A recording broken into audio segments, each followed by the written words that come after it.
It's great to have you with us here tonight. I'm Kerro O'Shea, the Coordinator of Membership Voice. Welcome to our presentation. We're making a bit of history for Membership Voice tonight, our first ever webinar from New Zealand. Yay! Oh, I didn't realise it was the first one from New Zealand. It's the first one from New Zealand. And of course, I'm delighted to have past District Governor Tania Lowery here with us to talk about the next stage, where to from here. Just to introduce Tania, a remarkable Rotarian who's been part of Rotary since 2011, absolutely driven to do great things in the world. Took on this challenging role of being a Rotary officer, leading her district and the like, and of course filled the role last year in 2019-20. Tania has some great perspectives on Rotary.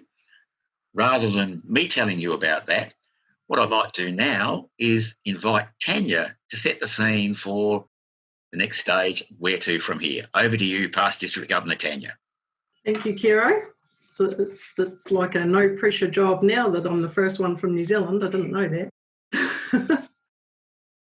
So firstly, before I start, I just want to put a little disclaimer out there. So this presentation contains my personal thoughts, views and opinions regarding my journey as a District Governor and what may lie ahead for the future. There's also a lot of random thoughts about the future that I possibly haven't run past anyone else. So if you're from my district, Dylan, Derek,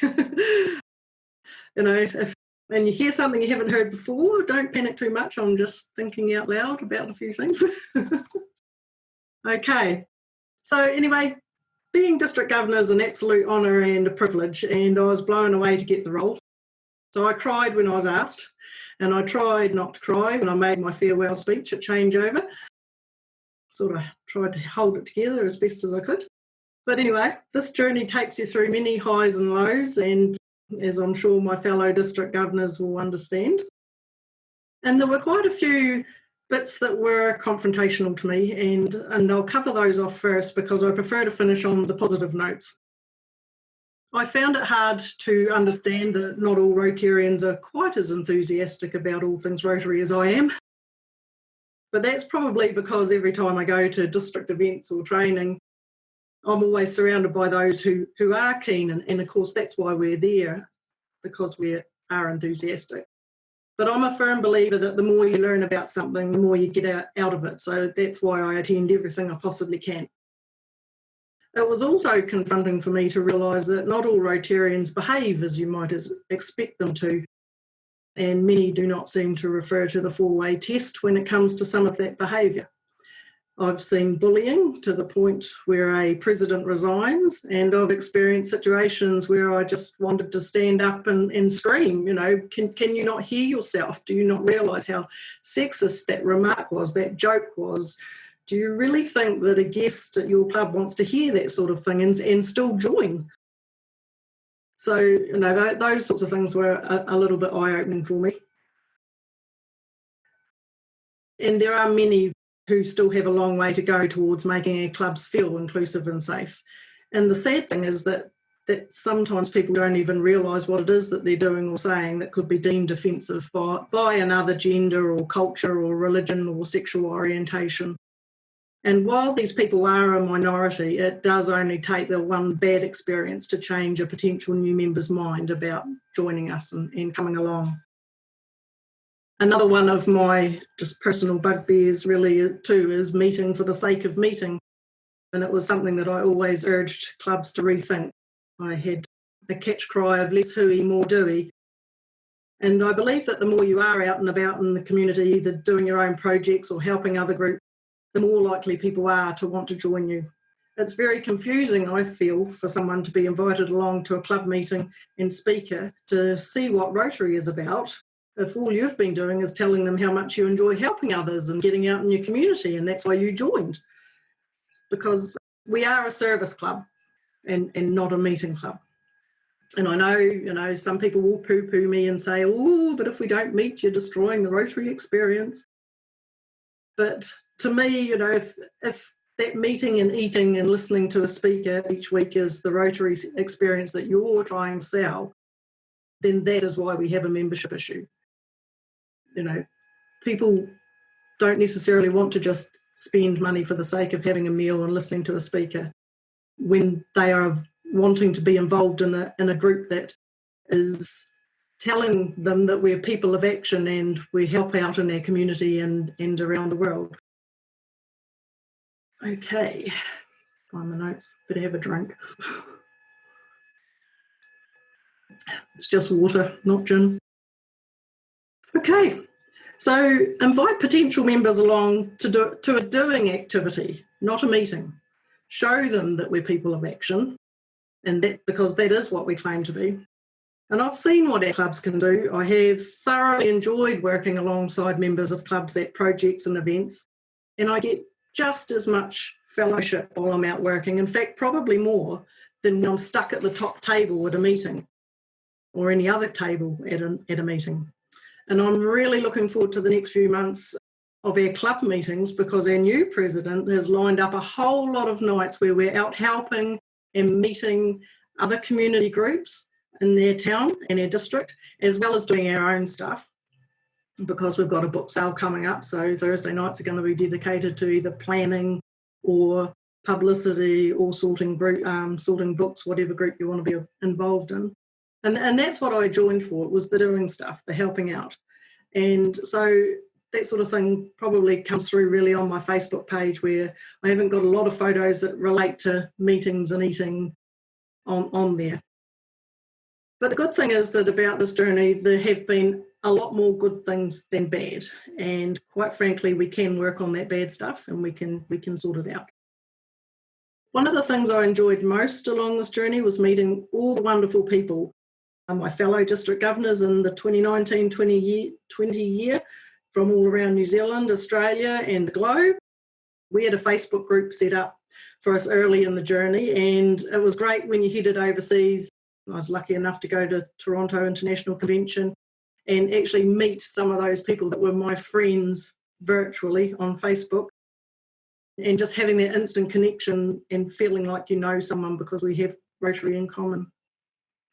The other great thing about this role has been the training journey and the support along the way, from Rotary International, from district, from zone. It's just really quite thorough. I mean, anyone who's involved in any training that Rotary does knows that it's all done pretty well. And just having that chance to talk openly about issues and situations that come up. You often feel like you're on your own in this journey, but you're not. We're probably all of us experiencing similar things. And that was really good. And having a trusted team around you at district level was also very important. The district leaders in 9980 are so passionate about Rotary and what we achieve, and it was just an absolute pleasure to work with them. The chance to get out and about with Rotarians from across the district was invigorating and motivating. We travelled to different projects and helped out, and we learned so much every time about the club that we were with. And you have that chance to just work alongside the members, and you're just talking away, discussing Rotary, talking about their future plans for projects that are coming up, what they've achieved in the past, and what they see, going ahead. And that was really amazing. Rotary's also taken me to places that I probably wouldn't have seen otherwise.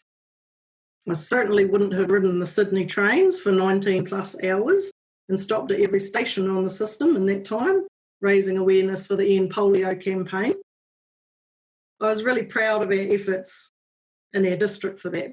I had challenged clubs to sponsor us to be able to take funds to contribute, and we ended up with about $26,000 for End Polio now, which was really, really good. I've never been so excited or so tired in my life, but it was one hell of a ride, literally. And we met great people on that train trip. It was a once in a lifetime thing. So yeah, I'm not sure I'll go back for a repeat. District Governor duties certainly impacted on my work and on our home life, but we had decided that Rotary would be our personal focus for the year. So we filled our weekends with Rotary projects. And very early on in the journey, I realised that working full-time wasn't going to make things easy, even though I remember at International Assembly, Mark Maloney standing up and saying, this should be something that someone in full-time employment can do. It needs to be a role that is flexible. I'm probably really lucky that my supportive employer, Shan Thompson, let me work slightly shorter hours. So I did a 7-hour day instead of an 8-hour day. But they also let me have any time off that I needed to have off to head away for training, for events and things. So it was really good. But there were still times when I wondered what the hell I was thinking when I said yes. However, I have faced a lot of personal challenges and I'm truly thankful for the investment that was made in me. And it's because of that investment and my belief and my passion about what Rotary does that I intend to continue giving back to Rotary as much as I possibly can. I'm just going to share my screen for a minute. So I'm just going to show you a handful of shots from the last couple of years on my Facebook page. This is a blog that I started for my district governor-elect year. So you'll notice as I scroll through that there really aren't too many photos of meeting type stuff, but plenty of the doing type stuff. And obviously a lot of different Rotary t-shirts because I have quite a few. One of the best things that I did, I feel, was having my car sign written and having that to drive around the district was really good. And so this year, District Governor Dylan Murray has also carried on the trend and he's got an amazing little Volkswagen Beetle that he's driving around the district in. It's really important that you are doing what you want to do in the way that you want to do it when you're in this sort of role. So for me, I'm a hands-on person and being able to be out and about was really the stuff that was important to me.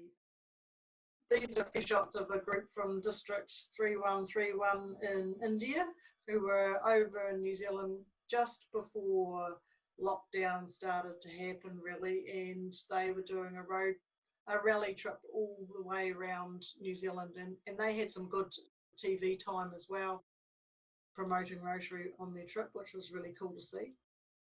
We got to help with a cycle race that went from Tania to Invigorating, something else I probably would never have done, helping with a fun day in the park in Invigorating.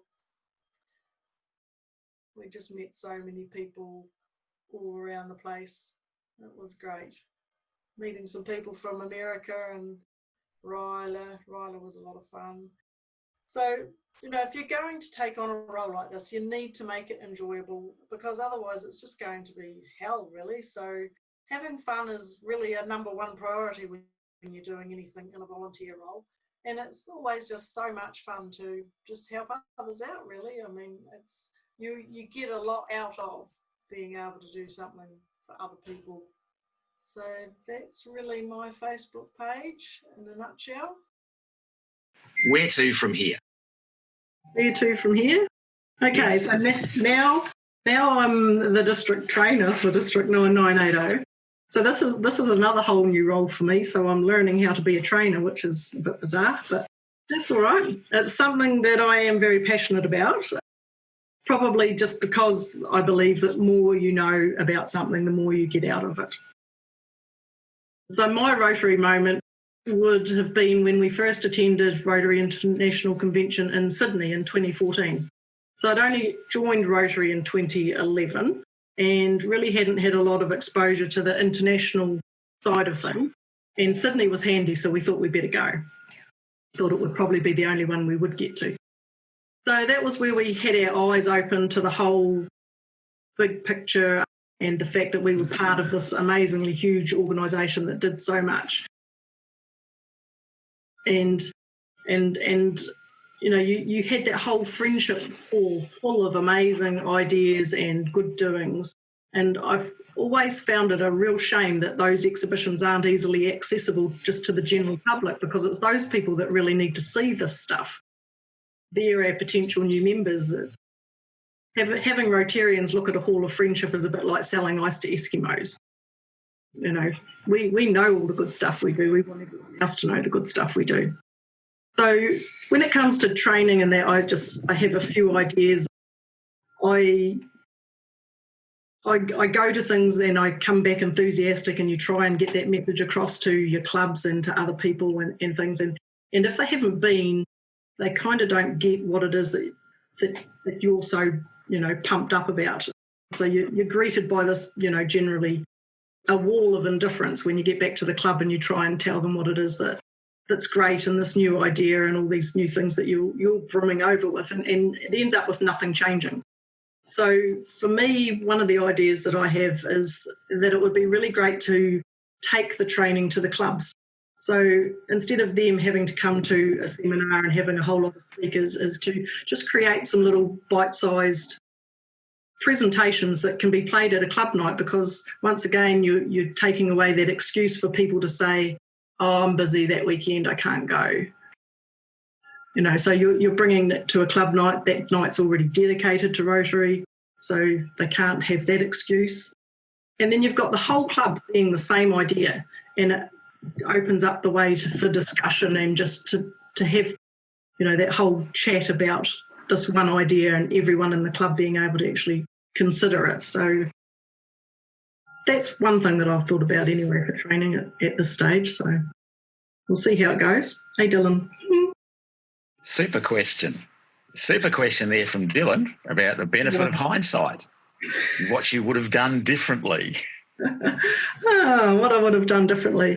I probably would have done a lot more preparation in my nominee and elect year than what I did.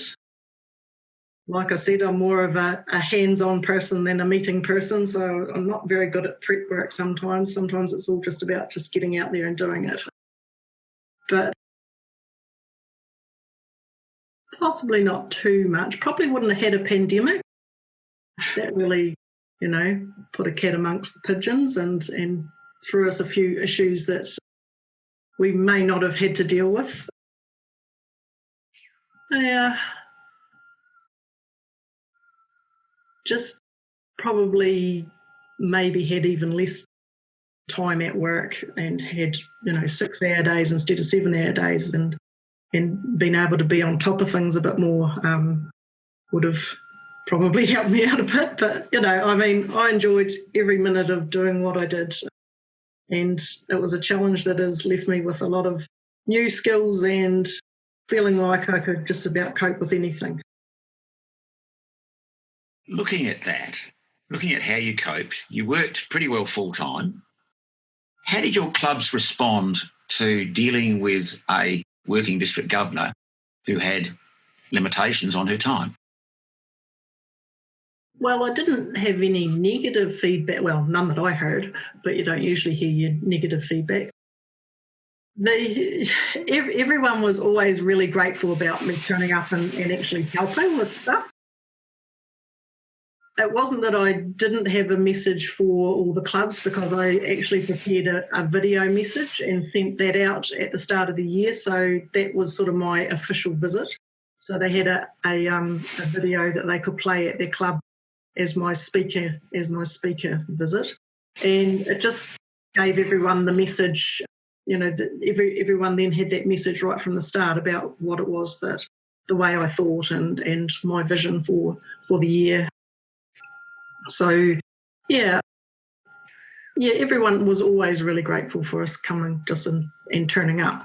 And while we didn't get to do stuff with all the clubs, and we missed out on doing a lot of stuff because everything was cancelled from March onwards, and we didn't get to have a conference, I'm not the only district governor who's in that boat. It still worked. It worked for me to fit into my lifestyle, because we have to remember we're volunteers and we do have to try and fit our real lives and our families around these things too. So, yeah. That's true, and not everyone remembers that as often perhaps as they should. So looking at that, you prepared your video message, you sent it out to all your clubs simultaneously at the beginning of your year? Yes, so, I sent it out to everyone, and then I gave them about 6 weeks to play it at a club, and then I sent it out to every member so that if someone hadn't seen it at the club, they could watch it if they wanted to. Wow. So within 2 months of the beginning of your year, every member in the district had an individual opportunity to consume your message. They had the opportunity, whether they took it up or not, it's a different matter. Yeah. But Rotary is really about opportunity rather perhaps an obligation, isn't it? Absolutely, yeah. So looking at that, you've touched on the impact of COVID-19, but a few district governors in our part of the world were fortunate to be able to get across the line with their conferences before the pandemic struck. But as I understand it, most were impacted by that. Now, my understanding of a district conference is it's something that takes years of preparation, and you have a team of people working with you. You had to cancel this thing, and obviously that decision wasn't taken lightly. Tell us about that. We were really fortunate in our district because I had a hands-on conference planned. So we didn't have a lot of really expensive speakers lined up that we'd paid for. We didn't have, and because I live in a small town, things are pretty easy-ozy. So we didn't have to pay a deposit for the venue. We hadn't had to pay a deposit for the band or the caterer. We'd paid the speaker fee for Stephanie Willard, who was coming over from Australia, but that's transferred to Dylan's conference next year. So that's not wasted money or anything. So she'll still get to come to District 9980. And because it was a hands-on conference on the Saturday, we were going to be out in the community helping a whole lot of other community groups do projects. And we had, before lockdown ever became a word that we were all familiar with, between us and the Milton Club, our neighbours 20 minutes up the road who were helping us, we had distributed $17,000 worth of money out to various groups to do these projects that we were going to help them with. And so those projects are still going to happen, and we've been out tree planting with one of them already, and we've got other stuff lined up in the next few months that we're going to do. So it wasn't wasted in that regard, and we were really, really lucky. It was disappointing because I was really looking forward to doing a conference with a difference, and this isn't an original idea because Deb Gimlet's there, and this is where I got the idea from, was from talking to Deb in Auckland at training one time. And so, yeah, it was disappointing in that regard, but we'll move on and we'll still get to do those projects and, you know, still get out there and show the community that we can help. So, yeah. Thanks, Tania. A good question here from Derek. He's picked up on your more hooey and less doey. It's a great theme. And then, of course, the pandemic came along and clubs became a lot more Zoomy, or else they went into hibernation. So the question is, was that new method of meeting a benefit for our Rotary membership? In some ways, yes. I heard of clubs who had more people turning up because they didn't have to go out. And if they were travelling, they could still hook into their club meeting and stuff. I think what has been great for Rotary is that it's been that rapid adoption of the technology. Just getting people to think a little bit more outside the square, think about the fact that you can have a speaker from the other side of the world, or, you know, call into your club and speak to you. Having that access to so many more people that we've probably always had that access, but we've just never been big, you know, on actually getting on and doing that. So I think it's really advanced us in that way, and I just hope that people just don't go back to their old normal, that they keep thinking outside the square and keep thinking about how it is we can do things differently going forward. Because, I mean, and especially for, you know, all my fellow Rotarians in Australia, you are still working with a new normal, or what appears to not be very normal at the moment, whereas we're really, really fortunate here in that we had changeovers where we could, you know, all meet and actually hand the chains over, and, you know, and we have normal club meetings now and are all back together. So, yeah, Zoom certainly has its place, and especially at the moment, to keep people connected. Picking up on that theme, some clubs, many clubs, chose to go with Zoom or equivalent video conferencing options. Some decided to connect via other means, email and the like, and some just went into a form of hibernation. The net impact of that has been a loss of a disconnection and a loss of some members. And that brings me to the point of the question, which is about struggling clubs. On the one hand, we have a significant pool of dedicated people, and I'm talking about past district governors here, talented, dedicated people who've been well trained to do a role and who are very, very capable. On the other hand, we have some struggling clubs about the place, and they typically, when they are struggling, disappear from view a bit, which means that our traditional kind of hierarchical support sometimes misses them. So how can we connect the great opportunity offered by our Rotary officers with clubs who desperately need, I'm using the term desperately advisedly, but who need something before they're too far down the track? Oh, that's a good question. So there are a lot of people at district level who have a lot of resources for those struggling clubs. And it's like you say, it's the struggling clubs that often aren't along at the development events and the seminars and things that have those tools for them that might help them recover. So it's just getting them to know that you've got those district officers there, you've got all that knowledge, and perhaps, like you say, utilising past district governors to get out there and just be there without being there with your district governor hat on, because you're not a district governor anymore, but you've got, a little bit of background experience about district and international, and just being there for them to have a chat to and throw a few ideas around and to see, what it is that they're struggling with, and maybe suggest ways that they can look at doing things differently. So yeah, just using past district governors as a source of just being able to get out to those clubs. Your district officers, your membership officers, your public image officer, the foundation, just all those people are always there for clubs to use. And I think probably we don't utilise any of them enough, which would be where I'm coming from with regards to having the little video clips and things that clubs can play, and just having that knowledge that they can easily access. Thanks, Tania. I want to look at a couple of leadership questions here, and the obvious one relates to women in Rotary. We've made some progress in terms of recruiting more women. I think that the number, which was previously around 21-22%, has increased a bit, and we've continued to get lots of good women district governors. But there's the broader issue, obviously, behind that, where we still don't reflect the gender makeup of our general population anywhere in the world, and we still have yet to have a woman as Rotary International President. Have you got any thoughts about how we can change that or improve that situation?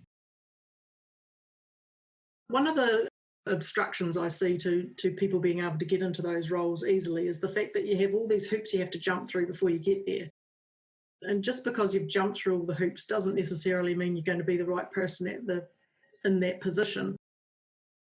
And I think maybe they need to think a little bit outside the square. And the way I look at it is just from my own time as district governor is, and I said right from the start, I don't know everything, and I shouldn't be expected to know everything. That's what you have a team for.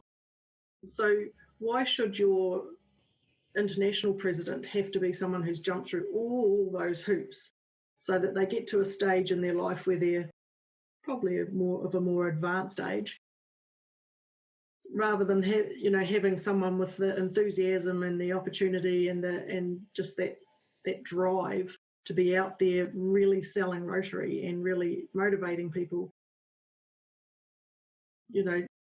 Being able to get someone in there doing that instead of having all those steps to go through, I think, is something that they really need to look at.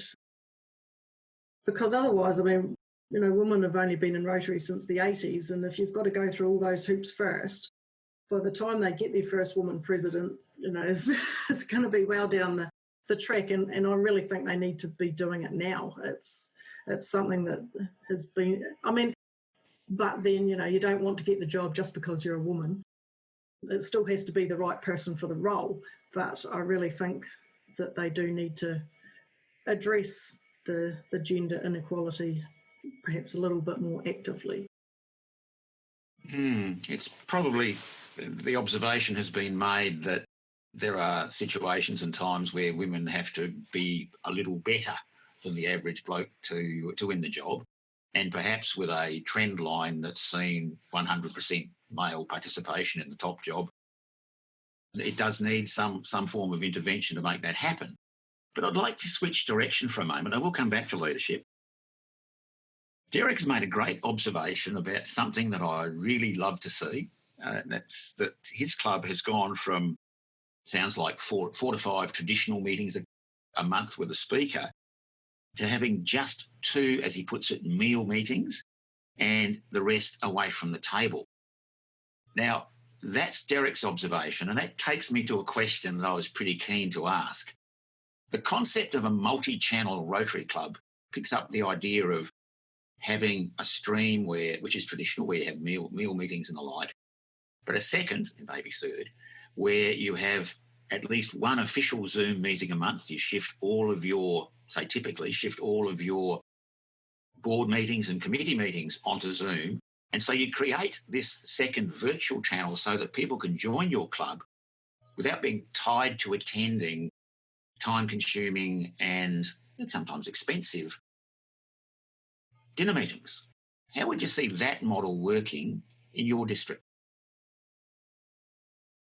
I think it's a great opportunity, especially given that our district is quite well spread out.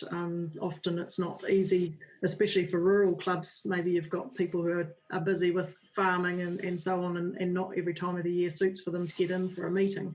But just to be able to still be connected with your club and actually have that interaction with those different formats is a great way to, like you say, expand your membership, because it'll suit different people to be able to join, you know, in that format, in a Zoom format, rather than coming along. It also helps your older members, perhaps if they're feeling unwell or it gets to winter and, you know, they don't want to be going out and things like that. And gives people the opportunity who, like you say, don't want to pay for a meal every week, but they still want to have that connection and understanding of what's going on in the club. So I think having a mix-up of having your Zoom meetings, having your meal meetings, and then also going out and doing stuff is a great way to make sure that your club is catering for more. And I mean, one of the things we are supposed to be doing is, you know, it's in our strategic plans and increasing our ability to adapt and expanding our reach. So we can do both of those things by mixing up our meetings. I have an anonymous question here, but I think it's an observation, and it relates to the traditional approach of district governors physically visiting clubs over an extended schedule, usually because it takes time to get there. And the observation made by the person posing the observation is that your way is very much more attractive. Just to pick up the rest of that, and the question, I think, is this: COVID may just have changed that forever. Would you see that as being something that's likely to improve the Rotary experience and attract more people to it? By using things like video communications and the like. Yeah, well, I think COVID has made people think really differently about things. I mean, like I say, in New Zealand, we're lucky we're back to normal, so Dylan can be out visiting the clubs. You know, but there will be district governors around the world who can't get out and see their clubs at the moment. But it's just, the thing is that every year you have a new district governor, and every district governor is different. So everyone has the opportunity to do what suits them and what makes it fun for them and how they feel comfortable in the role. So for me, it was doing the hands-on stuff and having a video message and because I worked full time, it meant that it gave me more flexibility as well. So I think that it's really important that when you take on the role like this, that you make it suit you. It really does have to work around your life rather than your life having to work around it. And I think that Rotary have to understand that perhaps a little bit more as well, to make sure that they get people who are younger and who are in full-time employment and who have different ways of doing things to actually be able to step up and do this sort of role in the future. Thanks, Past District Governor Tania. You shared the story of a 29-year-old incoming district governor on your page just recently, which I thought was a fascinating story. So the question here is, obviously we want to see more young people in these roles as district governors. How can we, but looking at this question of young leaders more broadly, how can we encourage more young people into leadership roles such as a district governor and club president and others? How can we do that? I think Rotary is a really good vehicle for giving people that opportunity to try a leadership role. Most clubs are very supportive of presidents, and you get that training, you have all those things that you can go to. You've got a lot of good online resources now to give you that chance to learn about being a president or being a secretary or a treasurer as well at club level, being a director of your charitable trust and of your club. And I think we probably undersell that opportunity to people is one of the reasons that they should join and look at Rotary as a way to get those skills, those leadership skills. In an environment where you're surrounded by all those supportive people and you've got a lot of experience behind you, you're not being just thrown into a role. And probably that's a good thing about the fact that we change our presidents every year, is that a lot of clubs you join, like a sports club or whatever, you don't want to stick your hand up to be president because you might be there for 10 years. Whereas in Rotary, you're only going to be there for one. And okay, it might be a couple of years lead up till the time that you get to be president, but you've got that certainty of a finite length of time in which you have that leadership role, and that's enough to give you that opportunity to try it and gain those skills. And so I think that's a really positive thing about the annual changeover. Thank you, Tania. Looking back at this issue that you're passionate about, this focus on activity, volunteering and the like, rather than meeting centricity, you obviously promoted that to your clubs as you could prior to COVID-19, which of course came along and then changed everything. Mm-hmm. What sort of response did you get? And how could you see that message, that story, being able to be promoted by others? Really positive response, and we had a lot of positive response for looking forward to conference and being out and doing things. So that's why it was disappointing that we didn't get to do it. And I think just making people think about the concept of being out and being seen, being those people of action rather than being hidden behind a door having a meeting every week, which makes us a little, I think, less accessible to people. Whereas if you're out working in the community, people can rock up to you if you're wearing your appropriate Rotary vest. They know that you're a Rotarian and not just some ragtag group of random people on the side of the road doing something. I think that's another thing that we, when we are out in the community, it's really important to make sure we do look like we're all part of a group and wearing the Rotary brand with pride. I won't do a wardrobe change and into all my other Rotary t-shirts, but I have a shirt for every occasion just about. So, it's really important for us to be out there and be seen, because unless we're out there being seen, it's hard for people to know what it is that we do and what we achieve. Thank you, Tania. You're currently the Learning and Engagement Director for your district, and you've described the initiatives you have in place to connect those development opportunities with individual Rotarians by essentially delivering it to them. Where else would you like to see initiatives like those kind of delivery initiatives being applied in the broader Rotary sphere? I think the online learning centre is a great tool, and it's just a matter of encouraging people to actually use that more and see what's there, because there's a lot of amazing resources there. It's just, and encouraging people to learn, not because they're going to have a role, but just more out of interest than having to, because the more you look at some of those things that are there and learn about different things, like I say, the more you get out of it and the more you want to be involved. And that's how I think we can help increase our membership engagement too, is just encouraging people to get on there and try a little bit of something. I don't know how you do that. I just enjoy it because it's there and it gives you more knowledge.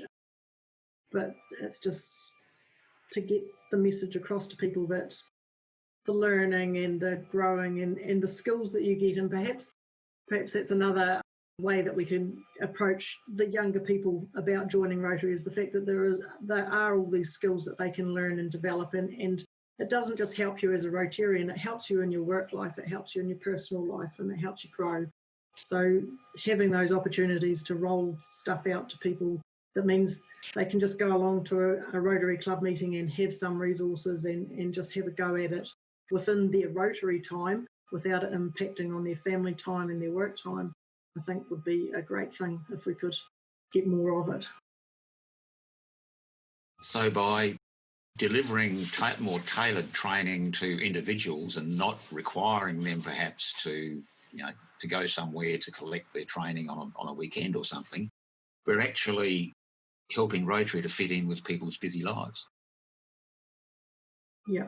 Yeah, I think so, because then you're just not impinging on that precious time, especially for the younger people that that might want to join but are time poor.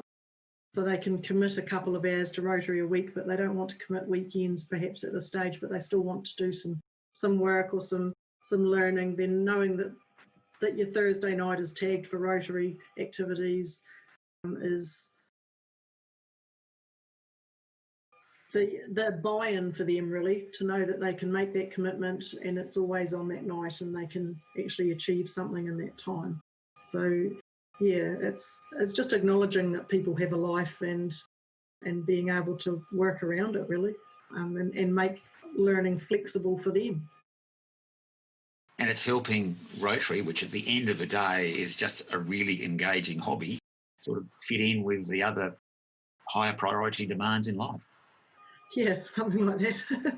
Well, your district, as are many others, is in the process of going through a merger, and mergers tend to sort of create some negative feelings around the place occasionally. I understand that this merger is going to lead to a super district, which is going to comprise the entire South Island of New Zealand. Do you see some opportunities in having a new super district servicing all the clubs? Look, I think the opportunity that we have in creating a new district is open for every new thing we want to try. It's a clean slate. It's not one big district gobbling up a little district. It's two districts of like sizes coming together. Where the South Island probably still isn't a big district compared to some of the Australian districts that there are and some of the other districts around the world.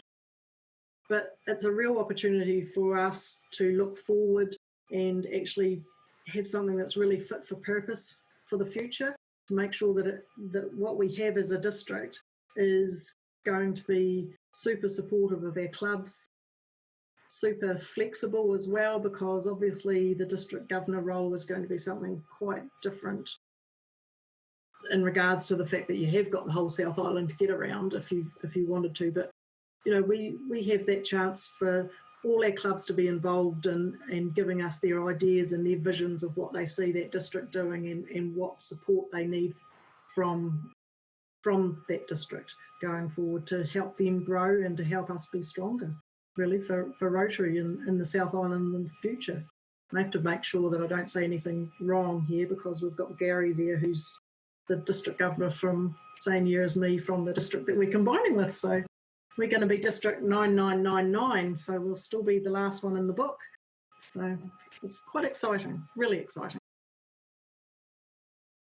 I think so too. I mean, we're facing the prospect here in Western Australia at some stage, not far downstream. So, yes. A final question, Tania. An observation there from Christina about different communities and clubs on the South Island.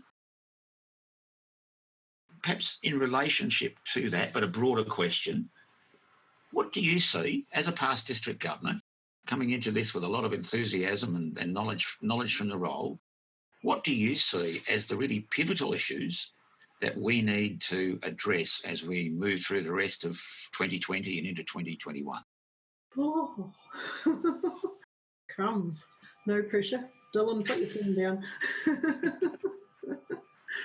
The pivotal issues, I think, going forward, just to make sure that our clubs don't lose all the gains and I know that the pandemic is a bad thing and has been very disruptive, but disruption isn't always a bad thing. It can be something that encourages you to think outside the square and to think about how things should be going forward. You know, to reconsider the things that we perhaps didn't miss so much when we were in lockdown. Did we miss having to pay for a meal every week? Did we miss having to pay for fines? Did we miss having to pay for a drink? You know, if we were Zoom meeting with our clubs, we still got to talk to our mates. So, you know, you weren't missing the fellowship so much, but you were just eliminating some of the unnecessary expense. And given the hard times that we've got coming, you know, there's still a lot to get through in the next few months, the next few years as the world recovers from this.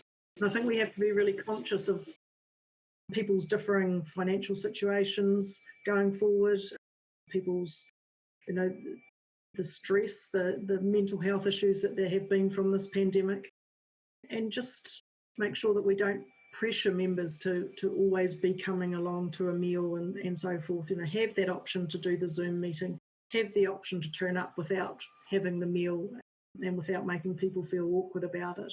But just having that flexibility going forward, I think, and also for me, one of the discussions that came up a lot over lockdown was, you know, the lost opportunities for clubs for fundraising. You know, they'd lost income because they couldn't hold certain events and things.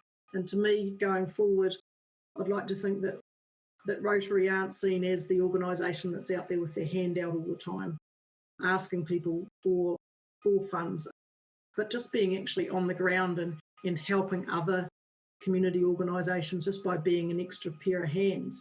Okay, we can still provide support, but if our funds have been dwindled because we haven't had all the fundraising events that we normally would have had, just being a little bit smarter perhaps about where we put our funds, but just being out there and being seen to be helping, I think, is going to be a really big thing for us, to be that person, those people of action, helping out others without always having our hand out asking for financial contributions.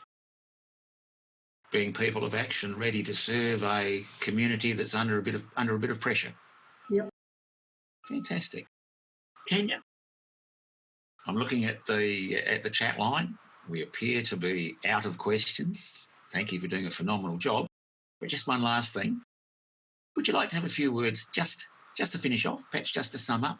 You've done a great job this afternoon, thank you, but would you like to just sum up? Just sum up. So much to sum up. Look, being a district governor was one heck of a journey. It was challenging and it was exciting and it was just a real experience that I never ever thought when I joined Rotary that I would have. I love what Rotary does and its values and what we stand for. And going forward, I will just always be one of those people that is out there shouting about what we do and talking about how wonderful we are, and really wishing that more people were there doing it with us, because the world needs more Rotarians going forward. There are a lot of people out there who are going to need a lot of help, and we're all those sorts of people. So it's finding those people and getting them to come and join us and help them, and help them be part of the Rotary superheroes of this world. So, people of action. Yeah, people of action. Everyone needs to just get out there and do it. Well, there we go. That's a glowing recommendation. Dylan has just said he's got a swag of notes from what you've said, from what you said this afternoon, this evening, depending where we are. What I'd like to do now, folks, is ask everyone to unmute. I'd like everyone, please, to join me in a round of applause for past district governor.